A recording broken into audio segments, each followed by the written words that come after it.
একটা মহিলা সে বাথরুমে যাচ্ছে, তার যদি ইউটিআই হয়, সেই ইউটিআই কি ফলাফল হয়? কারণ আমার নিজের মেয়ে আছে, আমি বুঝতে পারি। অত্যন্ত কৃতজ্ঞ, ধন্যবাদ জানাবো ডিরেক্টর অফ পিজিকে, যে তার সহযোগিতা ছাড়া এবং এইচওডি যিনি আমাদের সাইকেল ডিপার্টমেন্টে, আর তার সহযোগিতা ছাড়া এটা করা সম্ভব হতো না। তারা বারবার আমাদের হাতে ডক্টর পাঠাচ্ছেন, সহযোগিতা হাত। আজকে এত পিজিতে একটা বড় কনফারেন্স, তারপরেও স্পেশালাইজড ডক্টররা এসছেন, তারা কথা বলছেন।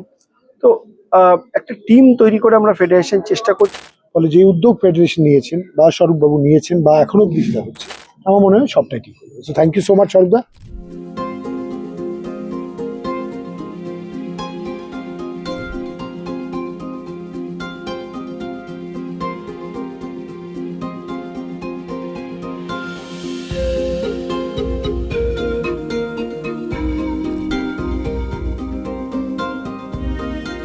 আগে আপনাদের কাছে আপনারা অনেকগুলো বলতেন যে প্রডিউসার টেকনিশিয়ানের মধ্যে অনেক ঝগড়া সমস্যা, ভালো ভালো গল্প তৈরি হতো।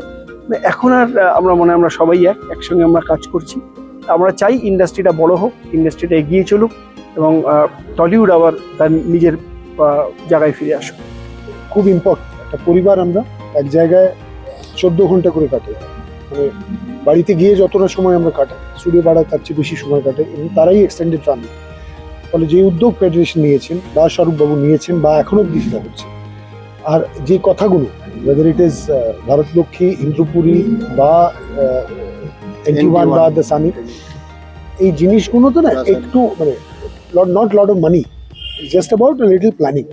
এটা হলে আমার মনে হয় যারা যারা 14 ঘন্টা করে এখানে থাকেন তারা একটু সুস্থ। একটা মহিলা সে বাথরুমে যাচ্ছে, তার যদি ইউটিআই হয়, সেই ইউটিআই কি ফলাফল হয়? কারণ আমার নিজের মেয়ে আছে, আমি বুঝতে পারি। সো সেই জায়গা থেকে যদি আমরা একটু we are little touchy about things, আমার মনে হয় সবটাই ঠিক। So thank you so much স্বরূপদা।